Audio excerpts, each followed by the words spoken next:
Que la bénédiction de Dieu le Père, de Dieu le Fils et de Dieu le Saint-Esprit soit sur vous et toute votre famille. Que la paix qui surpasse toute intelligence, la paix qui vient directement du trône de la grâce, inonde votre cœur et votre esprit. Qu'elle inonde particulièrement votre foyer en cet instant précis. Je vous invite à respirer profondément, à vous déconnecter des préoccupations du monde extérieur. Entrez dans cet espace sacré que nous créons ensemble. Imaginez maintenant que l'amour de Dieu vous enveloppe comme un manteau de paix et de protection. Sentez la chaleur de sa présence, la sécurité de son soin, sur la porte de votre maison, sur la vie de chacun de vos enfants, sur votre mariage, sur vos finances. Nous déclarons le sceau de la protection divine sur tous ces aspects. C'est un signe que ce territoire appartient au Seigneur. Que les anges du Seigneur campent autour de votre maison, gardant les entrées et les sorties. Qu'ils protègent votre sommeil et votre réveil. Que la lumière du Christ brille si intensément à partir de votre famille. Que toute obscurité, confusion et discorde soit forcée de reculer. C'est un temps de sainteté, un moment de connexion profonde. Le ciel touche la terre en faveur de votre maison. Au nom du Seigneur Jésus-Christ, par le pouvoir en son nom et l'autorité qu'il nous a accordée. En tant que fils et filles de Dieu, nous nous levons dans la foi. Nous entrons dans une bataille spirituelle pour votre famille. Nous ne luttons pas contre des personnes. Nous luttons contre les forces spirituelles du mal qui tentent de semer la discorde. Elles essaient d'apporter la maladie et la destruction dans les foyers. C'est pourquoi, avec l'audace que le Saint-Esprit nous donne, nous déclarons: tout esprit de division, de discorde, d'amertume et de manque de pardon. Tout esprit qui tente de s'infiltrer dans votre mariage et vos relations avec vos enfants. Nous te lions et te réprimandons maintenant. Nous t'ordonnons de sortir au nom de Jésus. Avec l'autorité du nom de Jésus, nous brisons toute malédiction héréditaire. Nous brisons tout cycle de l'échec, de la dépendance, du divorce et de la maladie. Tout ce qui a pu se transmettre de génération en génération est brisé. Nous déclarons que votre famille appartient à une nouvelle lignée, la lignée du Christ. Les bénédictions du Seigneur les atteindront. Nous défaisons maintenant tout plan de l'ennemi contre la vie de vos enfants. Toute flèche de rébellion, de désobéissance, de confusion mentale, de mauvaise compagnie, toute flèche de danger dans les rues, nous la brisons en deux. Nous déclarons qu'elle n'atteindra pas sa destination. Nous couvrons l'esprit, le cœur et le corps de vos enfants du sang précieux de Jésus. Nous prophétisons qu'ils sont comme des flèches dans les mains de l'archer. Ils sont des instruments d'honneur dans les mains de Dieu. Ils accompliront le dessein pour lequel ils ont été créés.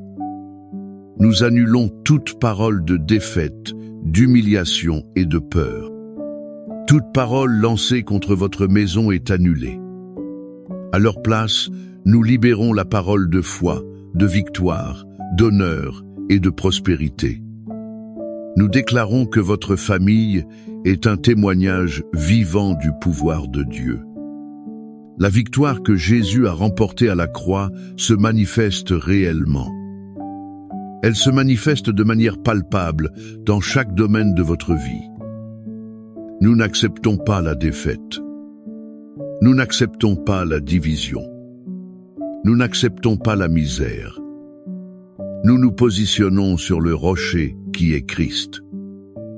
Nous déclarons que votre maison est affermie et protégée. Elle l'est aujourd'hui et pour toujours, au nom puissant de Jésus. Maintenant, calmez votre cœur. Permettez à la parole de Dieu de parler plus profondément que votre douleur. Laissez-la parler plus fort que vos préoccupations. Je veux vous emmener dans l'une des histoires les plus touchantes de la Bible. C'est une histoire qui révèle le cœur de notre Père céleste. C'est la parabole du Fils prodigue que l'on trouve dans Luc, chapitre 15. Imaginez la scène. Il y avait un père avec 2 fils. Le plus jeune, dans un acte d'arrogance et d'impatience, s'approche de son père. Il lui dit « Père, donne-moi la part de l'héritage qui me revient. » Il a en fait dit à son père « Pour moi, tu es déjà mort. Je ne veux que ce qui m'appartient. » Quelle douleur profonde cela a dû causer dans le cœur de ce père.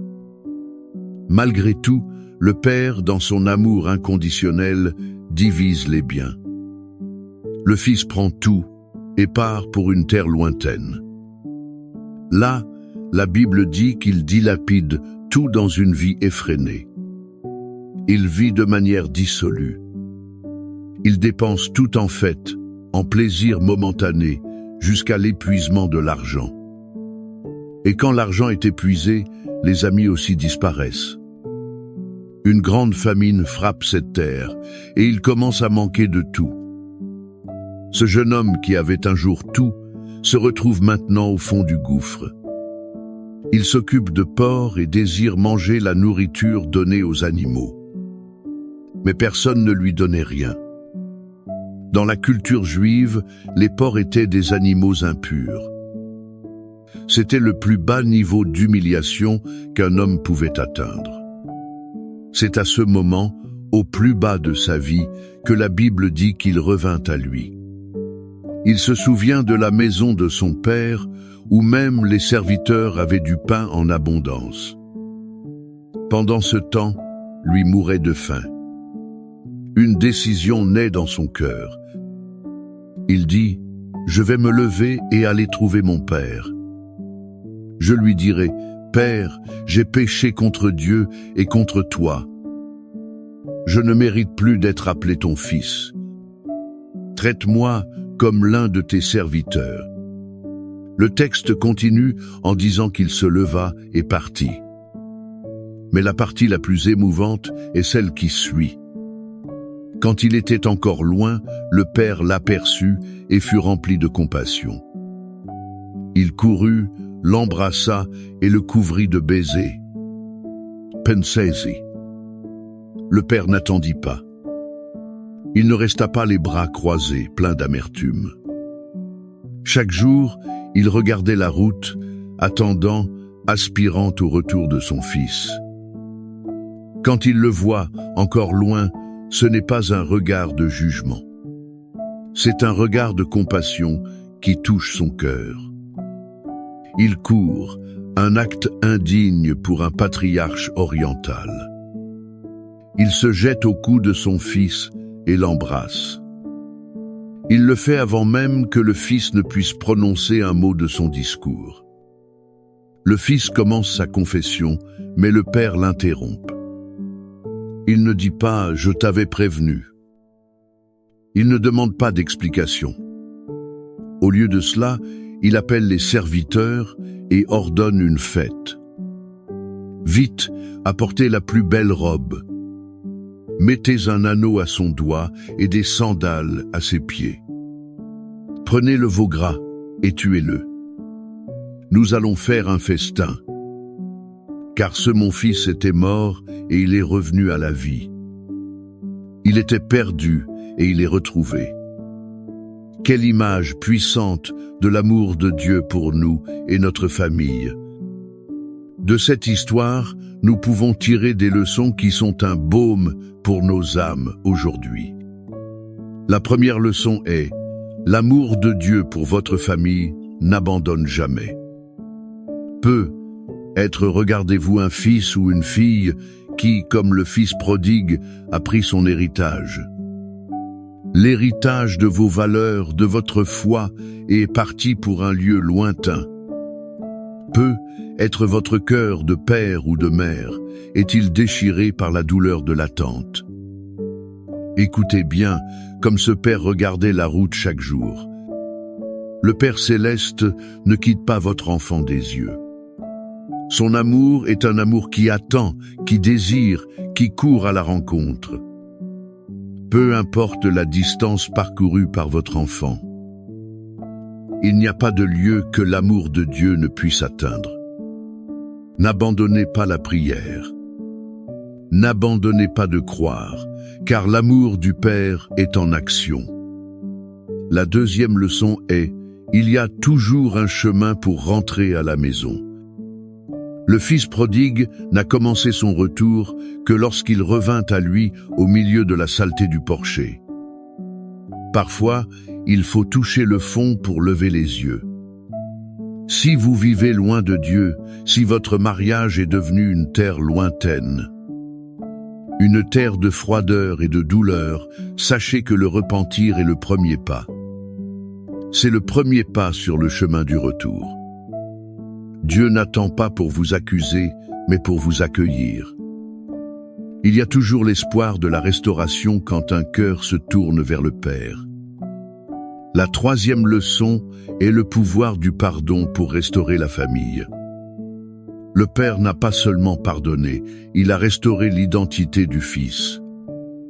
La robe, l'anneau, les sandales, tout cela symbolisait qu'il n'était plus un esclave. Il était un fils bien-aimé, avec pleine autorité et dignité. Le pardon brise les chaînes du passé et ouvre la porte à un avenir de célébration. Je vous demande aujourd'hui, y a-t-il quelqu'un dans votre famille? Quelqu'un que vous devez pardonner comme ce Père a pardonné? Votre cœur, comme celui du frère aîné, s'est-il rempli d'amertume et d'auto-justice? Cela empêche-t-il la fête de la réconciliation? La guérison de votre famille peut résider dans votre décision de libérer le pardon. C'est avec cette certitude de l'amour réparateur du Père et sa promesse de protection. C'est ainsi que nous nous attachons à ces paroles sacrées. Les mots que nous allons lire maintenant ne sont pas seulement un poème ancien. Ils sont une déclaration de guerre contre tout le mal. Ils sont un décret de bénédiction sur votre maison. Le psaume 91 est la promesse du Père qui attendait sur la route. Il garantit au Fils qui rentre chez lui qu'il vivra sous protection. C'est l'étreinte du Père sous forme de mots. Le psaume 23, quant à lui, est la certitude que, une fois de retour dans la maison du Père, rien ne nous manquera. Car il est notre bon berger qui nous guide et pourvoit à tous nos besoins. C'est pourquoi je vous invite maintenant, si vous le pouvez, à fermer les yeux. Non seulement écoutez, mais recevez chaque parole comme si Dieu lui-même parlait à votre cœur. Il déclare ses vérités sur votre famille. Proclamons ensemble, avec foi, le psaume 91. Celui qui habite sous l'abri du Très-Haut reposera à l'ombre du Tout-Puissant. Je dirai du Seigneur, il est mon Dieu, mon refuge et ma forteresse. En lui je me confierai. Car il te délivrera du filet de l'oiseleur et de la peste pernicieuse. Il te couvrira de ses plumes. Sous ses ailes, tu te réfugieras. Sa vérité sera ton bouclier et ta cuirasse. Tu ne craindras ni les terreurs de la nuit, ni la flèche qui vole de jour, ni la peste qui marche dans les ténèbres, ni la contagion qui frappe en plein midi. 1000 tomberont à ton côté et 10 000 à ta droite. Mais cela ne t'atteindra pas. Seulement de tes yeux tu contempleras et tu verras la rétribution des méchants. Car toi, Seigneur, tu es mon refuge. Tu as fait du Très-Haut ta demeure. Aucun mal ne t'arrivera, Aucune plaie n'approchera de ta tente, car il ordonnera à ses anges de te garder dans toutes tes voies. Ils te porteront sur leurs mains afin que ton pied ne heurte pas de pierre. Tu marcheras sur le lion et sur l'aspic, tu fouleras le lionceau et le dragon. Parce qu'il m'a aimé d'un amour si ardent, je le délivrerai aussi. Je le mettrai en lieu sûr, car il connaît mon nom. Il m'invoquera, et je lui répondrai. Je serai avec lui dans la détresse. Je l'en délivrerai, et je le glorifierai. Je le rassasierai de longs jours, et je lui ferai voir mon salut. Père bien-aimé, notre Dieu et Père, nous nous attachons à chacune de ses promesses. Nous recevons ta protection, ta délivrance et ta fidélité sur nos familles. Et maintenant, basé sur tout ce que nous avons reçu, nous élevons vers toi une prière. Une prière qui jaillit du plus profond de nos cœurs. Seigneur, comme le Père du Fils prodigue, nous nous plaçons sur la brèche. Nous le faisons pour nos fils et filles qui sont loin. Nous te demandons, Père, où qu'ils se trouvent, que ton Saint-Esprit les visite, qu'ils puissent revenir à eux-mêmes, qu'ils ressentent la nostalgie de la maison du Père, qu'ils trouvent la force et le courage d'entamer le chemin du retour. Nous brisons toute cécité spirituelle, toute tromperie et toute influence maléfique sur leur vie. Prépare, Seigneur, le chemin du retour. Place des anges, des personnes et des circonstances qui les conduisent de retour à ton étreinte et au sein de la famille. Pour les couples qui nous écoutent et qui font face à une terre lointaine dans leur propre foyer, nous crions à toi pour la réconciliation. Que le baume de ton pardon guérisse les blessures. Que la communication soit restaurée. Que l'amour qui les a unis un jour soit ravivé avec une flamme encore plus forte. Défais, Seigneur, tout plan de divorce et de séparation. Nous prophétisons l'unité, la camaraderie et la joie sur les mariages. Et, comme tu le promets dans le psaume 23, nous déclarons que tu es le berger de chaque famille ici représentée. Par conséquent, rien ne leur manquera. Nous réprimandons l'esprit de misère, de dette et de manque. Ouvre, Seigneur, les fenêtres des cieux et déverse ta provision. Que le pain ne manque jamais sur la table. Qu'il y ait abondance et ressources pour honorer ton nom. Qu'il y ait abondance et ressources pour bénir d'autres vies. Nous nous fions à ta promesse que la bonté et la miséricorde nous suivront. Elles nous suivront tous les jours de nos vies. Nous prions aussi pour la guérison, Seigneur. Guéris les corps malades, de la tête à la plante des pieds. Que toute douleur, toute maladie, tout diagnostic malin tombe maintenant. Cela est fait par le pouvoir des plaies de Jésus. Et guéris aussi les émotions blessées. Guéris l'anxiété des mères, la pression sur les pères, les insécurités des enfants. Apporte ta paix qui apaise l'âme et restaure les forces. En ce moment, je veux vous inviter à faire quelque chose de prophétique. Écrivez ici dans les commentaires le nom de votre famille, ou bien le nom de la personne pour laquelle vous intercédez. En faisant cela, vous apportez votre cause devant l'autel de Dieu. Vous vous unissez à une communauté de foi qui croit en l'impossible. Que le Seigneur vous bénisse et vous garde. Que le Seigneur fasse resplendir sa face sur vous et ait compassion de vous. Que le Seigneur lève sa face sur vous. Qu'il vous donne la paix, la protection, la restauration et l'unité. L'unité que seul lui peut donner.